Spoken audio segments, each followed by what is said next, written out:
Profiles on Nantucket Community Television. I'm Charley Walters. I'm pleased to have with me today Bobby Frazier. He is the Artistic Director of the Artists Association of Nantucket and the editor of the new book, Born from a Hurricane, 75 Years of the Artists Association of Nantucket, 1945 to 2020. Welcome, Bobby. Great to be here, Charley. Great to have you. Before I have you explain the book's title, and before I have you tell us what's in the book, tell us what led up to the group's formation in 1945. Well, actually, I cover that quite well in the book. 1920 is when I pinpoint the art colony really getting a kickstart here. The lead up to the association starts with Frank Swift Chase, who came here in 1920, and after him, art colonists came to take his courses, got used to Nantucket, started to settle here. Elizabeth Saltonstall, for instance, lived here 50 summers down on South Beach. So that's kind of the kickstart, but other elements were the Sidewalk Art Show, which started in 1930, where artists got to know each other, and then that helps create the camaraderie that created the Artists Association as well. Tell us where the Sidewalk Art Shows were taking place at that point. Well, the first Sidewalk Art Show was on the side of the Athenaeum, but from then on they were on the Sanford building, which is the town building down there on the corner. Which no longer exists, but it's the same space. It's the same space, absolutely. And it was very comfortable public viewing, not the pressure of being in a gallery. And the art was basically either nailed up on the lower wall or leaning against on the sidewalk. It was the first outside art show in the United States, which has been Really? Yes. Now, who put that together? There was a lady named Maud Stum, who was an illustrator during the 20s and 30s, actually the teens even, and she illustrated women mostly, almost exclusively, in either a men's type of activities like golf, driving cars, etc. But she also illustrated famous actresses and singers of the time. Okay, let's go up to 1945, and as you explain the formation of the group, you'll also be telling why you chose that title. Yes. Well, the artists on Nantucket pretty much all during the 20s and 30s into 1943 showed at the Easy Street Gallery, which was fairly recently torn down, and now there's that little park on Easy Street where it used to be. And when the owner of that died, Florence Lang, she and her husband owned Island Services, which owned a lot of the wharf properties. That's down on what's now Old South Wharf. Yeah, and properties down South Beach, and even on Straight Wharf properties too. And then the colony of artists at that time were sort of up in the air. They didn't have their one major gallery to show in. And her properties sold in 44, 43, 44, but there wasn't an exhibition space. And along comes the fall hurricane, September hurricane of 1944, called the Great Hurricane of 1944.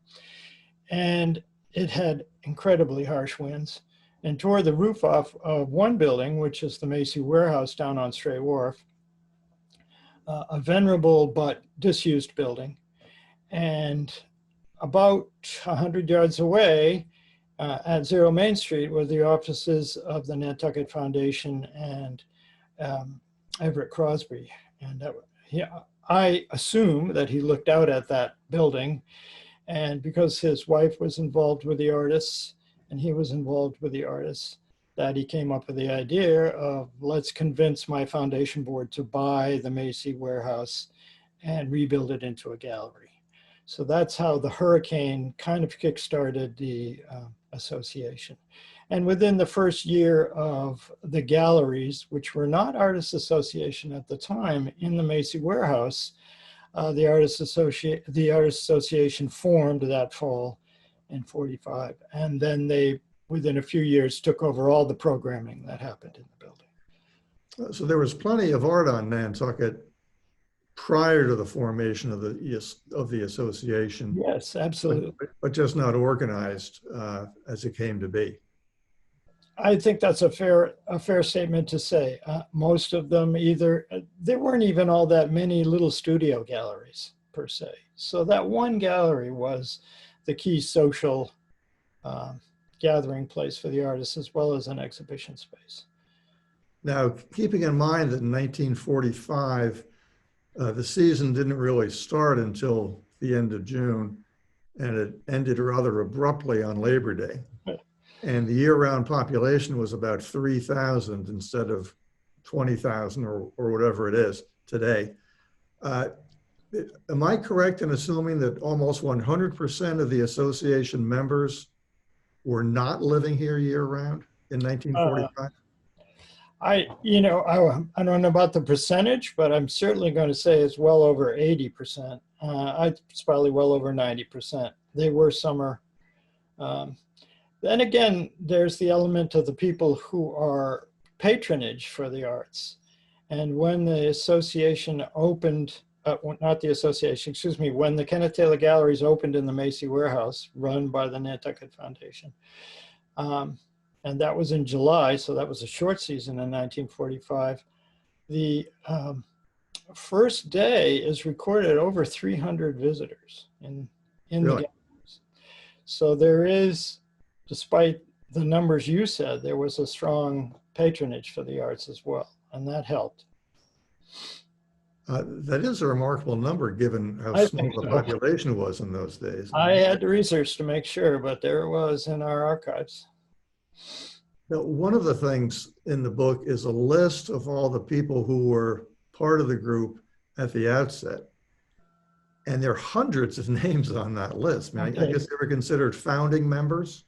I put them in I'm fudging it a bit as founding members because the real founding members should have been the first board and et cetera. But I felt that if I showed the members in the first 4 or so years that really got the association cranking, then those could be considered founding members. And those are patrons as well as artists. Are any of those folks still alive? Probably not, but there's a chance that some of them are. It's kind of tough. I mean, George Thomas was 1948. He was getting involved with us as a teen, but he just died last weekend. I guess Reggie Levine's the person I'd have to point to. No. This book is full of photographs. It's remarkable how many photographs, not just of the people and the buildings, but the artwork. Let's talk about that. First of all, where did you get all those old black and white photographs of artists and patrons? I mean, there's some amazing photographs in there. It's digital research, really, to some extent, but a lot of that came from families of the artists that are back in that time. There was a key set of photos from Ray Carpenter, who photographed in 1931. She'd obviously been given one of those little square black brownie cameras that became so famous and made, very tiny photographs. But that showed pictures of the Sidewalk Art Show in its second year in 1931, and also Frank Swift Chase with his students in the landscape, because he taught plein air. And that sort of digging around and getting key photographs, and we had some already existing in our archives. And then the art photographs, well, we had to take all of those pretty much. So.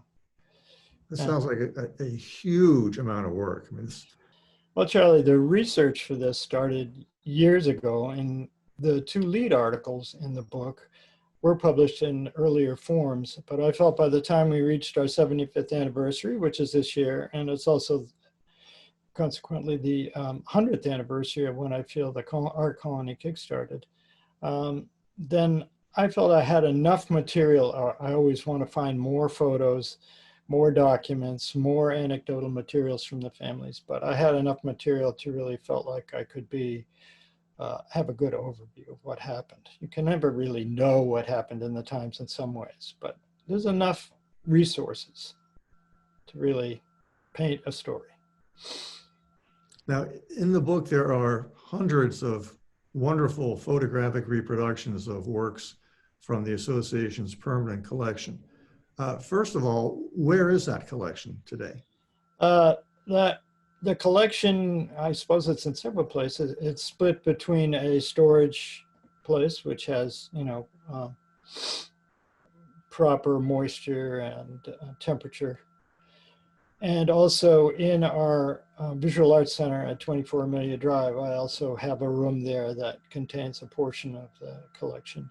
And then, as most museums and organizations that are similar to us have been developing digital, there's a digital collection as well. Some of those a good portion of those black and white photos are all digital at this point, so they have to be preserved on a set of hard drives. Now, are those digitized ones accessible to the public? Not necessarily, but the collection itself, which would include them, are available to anyone who's doing research who wants to see some of those materials. Go ahead. But they can't really access them online, is what I think you're implying. So. Right. How often, I'm not sure how to phrase this, how often is a given piece of art exhibited by the association, non-digitally? Right. Well, I do permanent collection shows every year, sometimes 3 shows a year. That we were very lucky this year. We had the Historical Association did an art association show, which is just coming down in the McCausland Gallery, their main gallery, for the entire summer. So that went hand in hand with 2 shows I did, one at the Visual Arts Center and one in a space we were luckily given on Straight Wharf, on 41 Straight Wharf. And I split up a lot of the historical materials that kind of are the context which the art is embedded in, and showed many of the pieces from the 75th acquisition project that I started in both of those locations. So we were lucky this year. Some other years I might just have one big major show. So it has to cycle around. But we do have a piece by every single artist in the collection on our website. We do have a permanent collection section to our website. And how many artists is that? That's a lot of artists. Well, yeah, our art collection goes backwards past 1920, but for the most part, it's 1920 onward. And the 1,600 pieces or so in the collection, some of them digital, as I mentioned. There are key artists which have a number of pieces. But overall, there's several hundred artists that are represented. And we focus on 1920 to the present. We're not really searching for an Eastman Johnson to go into our collection. As far as the book goes, talk about the process of choosing what pieces to show in the book and what not. I mean, that must have been, I'm sure there were many, many, many more pieces you wanted to include than you could include. Yeah, I mean, I don't know. Some of the choices are defined by the text, of course. And I made a decision to show everything in the 75th anniversary acquisition project that I had started, which is over 100 pieces of art, which were gathered in just the last couple of years for our 75th anniversary. And that took up a lot of pages.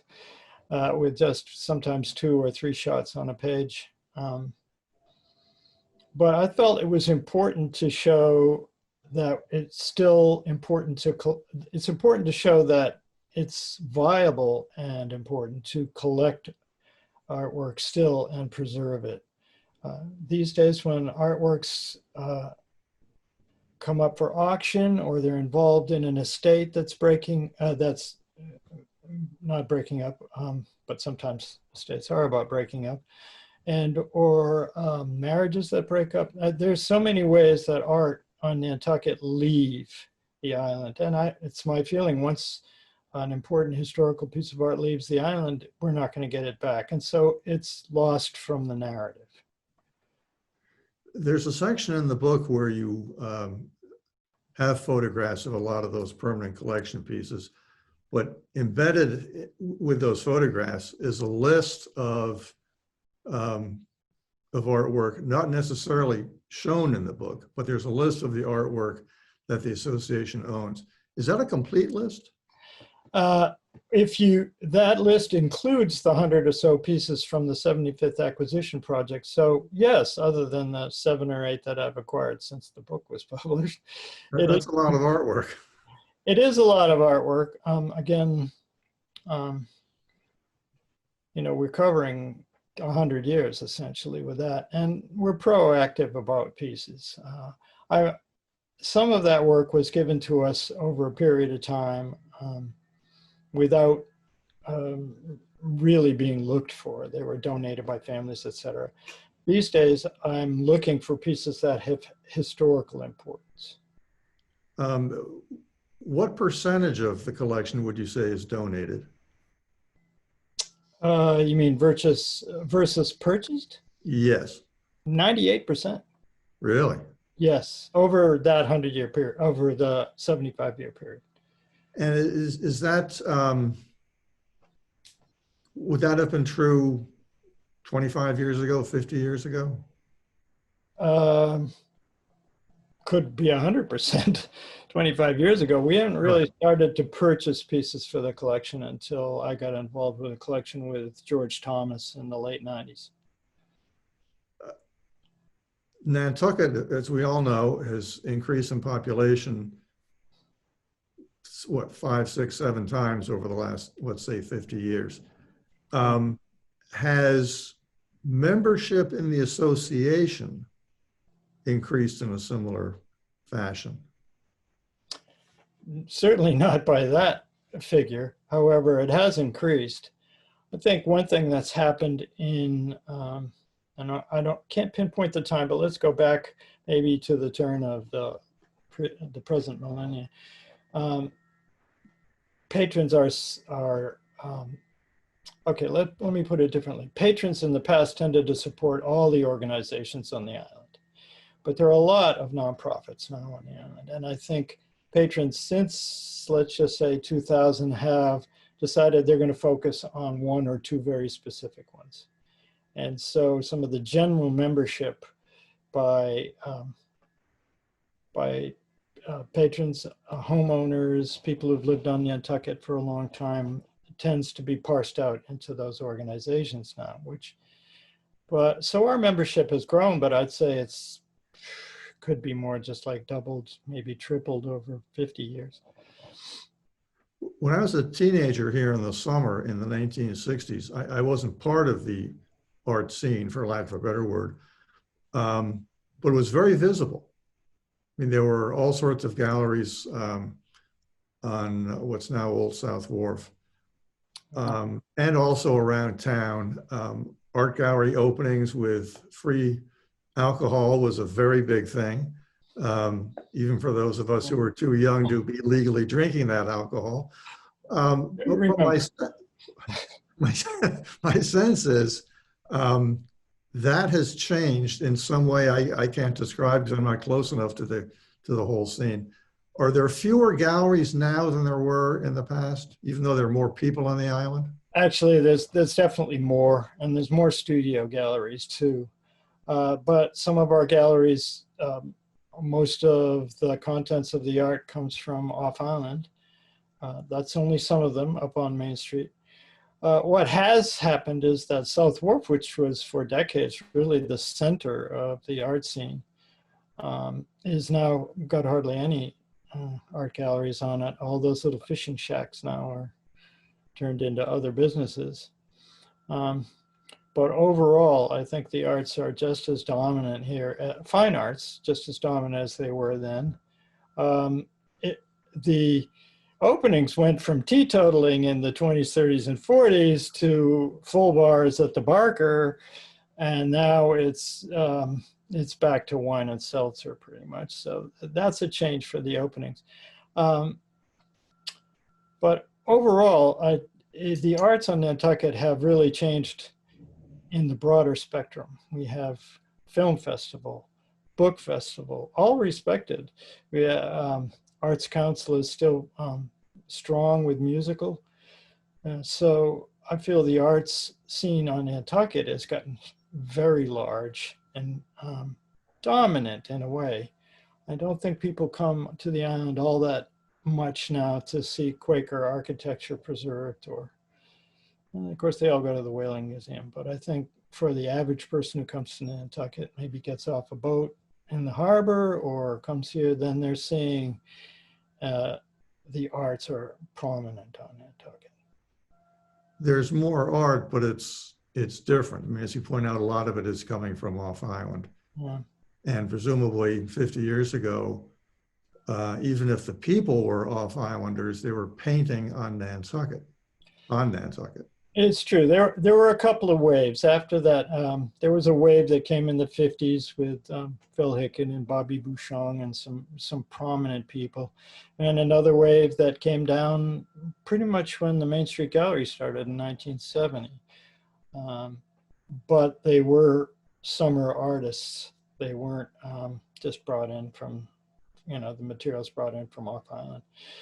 Reggie had a whole panoply of artists from abstract to representational, but he always leaned on having to have artists from Nantucket artists, and summer artists are Nantucket artists. They don't have to live here year round. You mentioned a few moments ago studio gallery.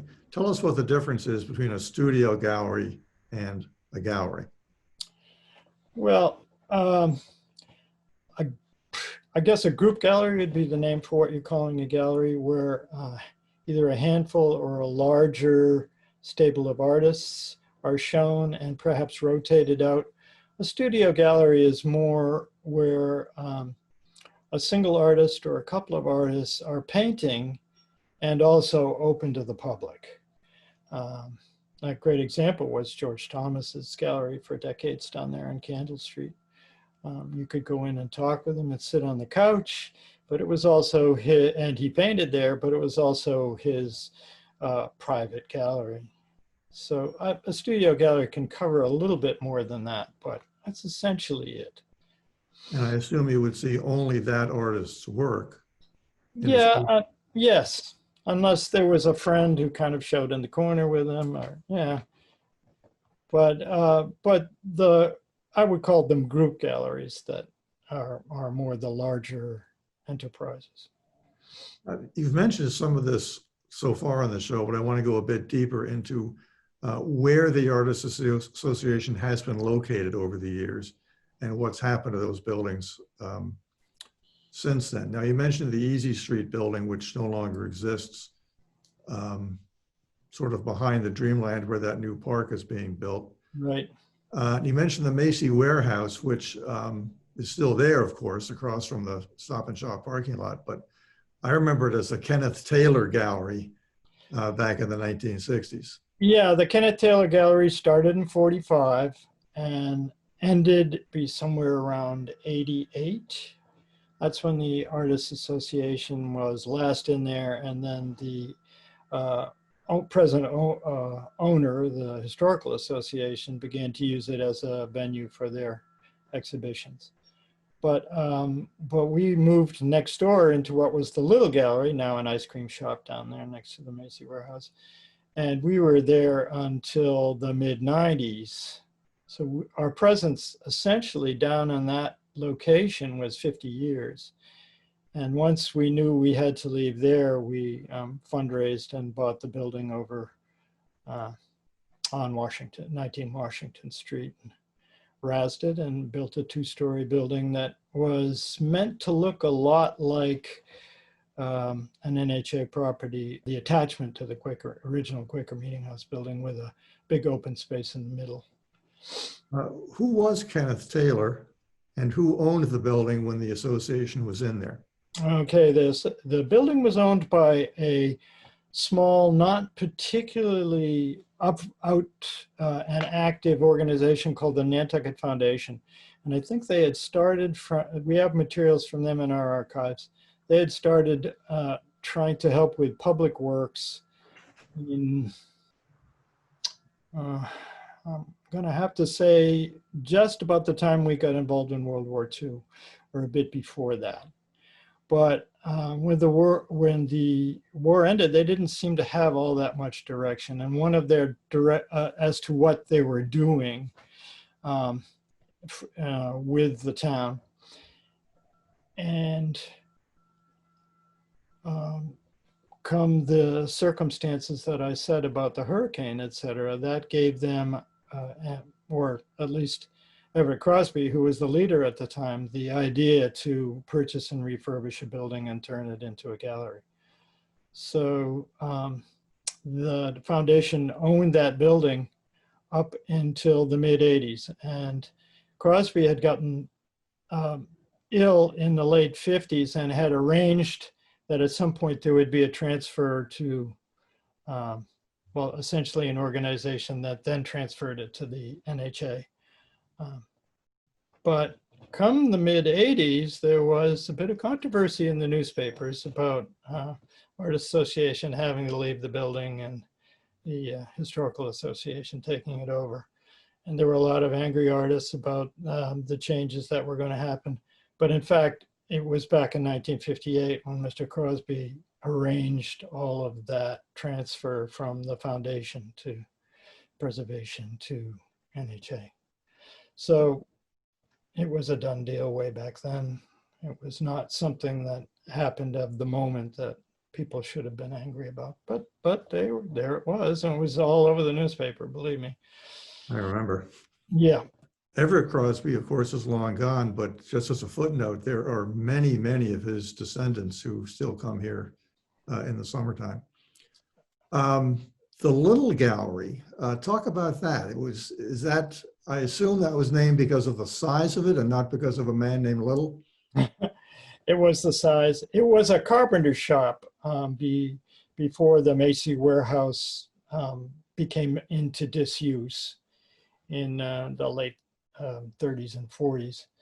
And it came with the purchase by the Nantucket Foundation of the building in 44, but really wasn't anything but storage space for a few years. But by 1949, the association had lobbied the foundation, who at this point, they were doing everything that had to do with the building anyways. And they refurbished it enough to turn it into a space for solo shows and selling some other items like postcards and things like that, that were sort of an ancillary space to the main galleries. Bobby, as you look back on the work in the permanent collection, you talked a little bit about this before. Do you see a difference in subject matter or media or anything? I mean, is it in what ways is it different and in what ways is it not different comparing with artwork from the past on Nantucket? Well, the Artists Association is, I suppose, the closest of the galleries to the roots artists who live here year round and to the sort of commercial aspect of wanting paintings of Nantucket or photographs of Nantucket. But at the same time, I don't know, since the X Gallery, let's say, Up on Orange Street. Up on Orange Street came into in the 90s, I think that there's a pretty good shift, not a shift, but an addition of abstract and other types of art to the art scene. And it's the same at the Artists Association. There's an interesting tiny bit of history in the book about a group called the 45 Group. And then from 1945 to 51, they existed, and they tried to add to the scene as well as to the Artists Association a more modern sensibility than the traditional realism that was going on at the time. Of course, this was decades after it had happened in France.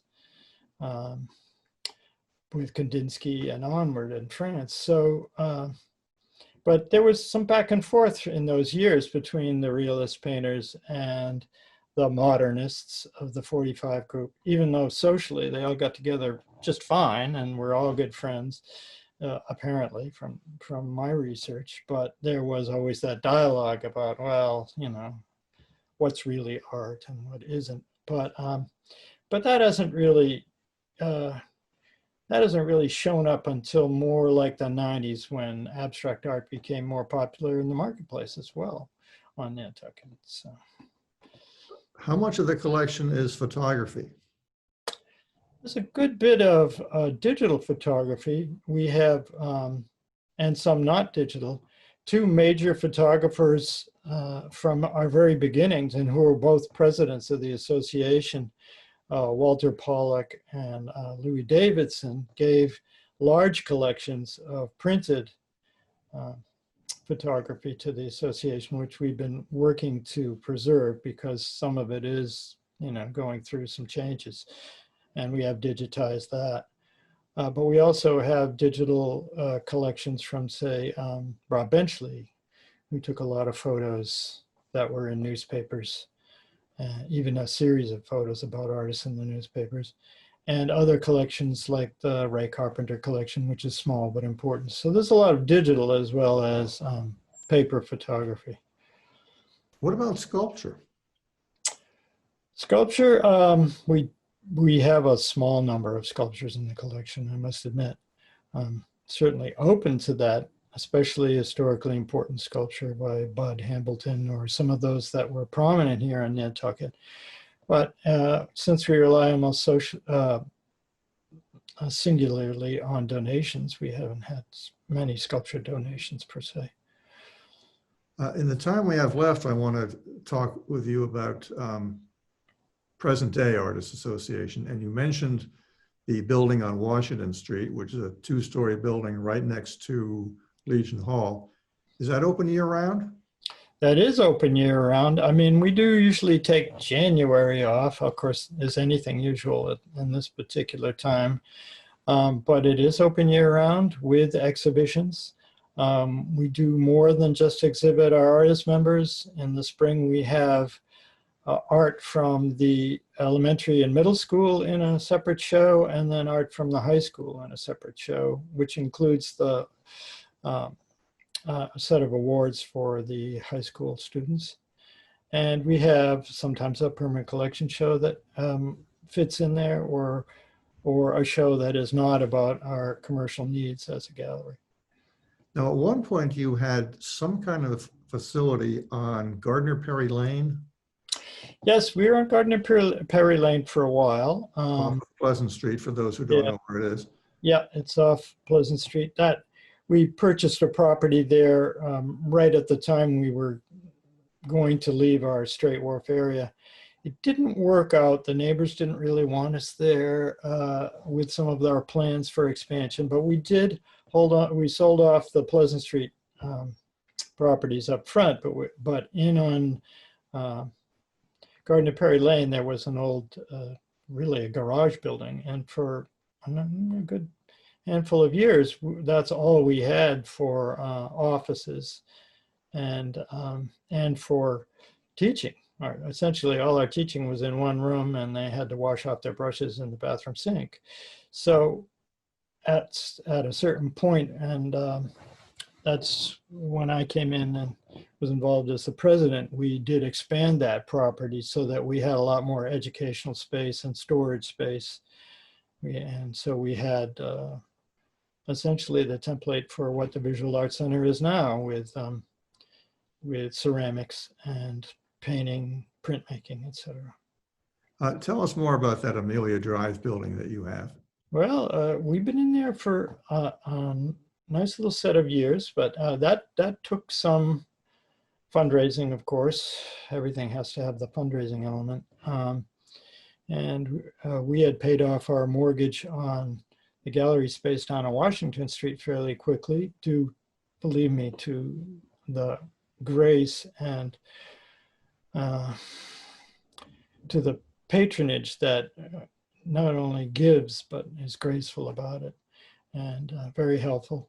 And the same thing happened when we were able to get that building on Amelia Drive. It was a building that had sort of a hodgepodge of businesses in it, and some of the spaces were empty. There was even a set of stairs that led to a room that had no windows and it didn't go anywhere else. And so we were able to purchase the building fairly reasonably, and at the same time flipping the Garden of Perry Lane almost within the same week, which really worked for cash flow and worked out for us. And then we gutted the building there except for an apartment, which we now have for visiting artists and resident artists. So we do accept residencies there at the building. But in gutting it, we ended up with 2 children's art spaces and 3 adult art spaces on the top floor, and a room for the permanent collection. And then in the basement, we have 2 ceramics studios as well, one for hand building and one for wheel throwing. So it's worked out beautifully as a public space for the arts.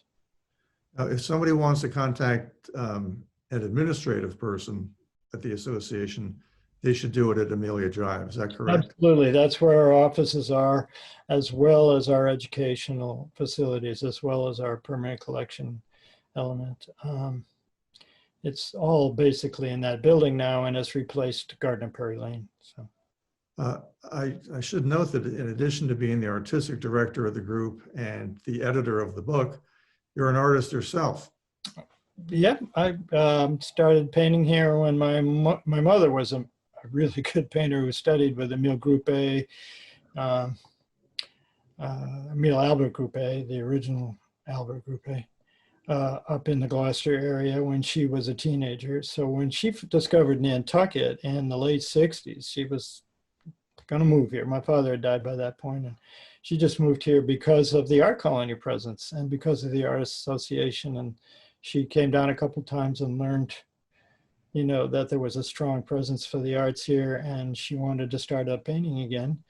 And then all her kids followed her and moved here. And that kind of is how the Fraziers got involved. I did take a decade off thinking I could write science fiction novels, and I did write a lot of science fiction, but yes, you did. Yeah, but now I write a small amount a year in comparison, and I'm pretty much a painter. So Last, or not quite last, but almost last, but by no means least, where can one purchase this book? This book right at the moment is purchasable at our gallery at 19 Washington Street and in our offices at 24 Amelia Drive.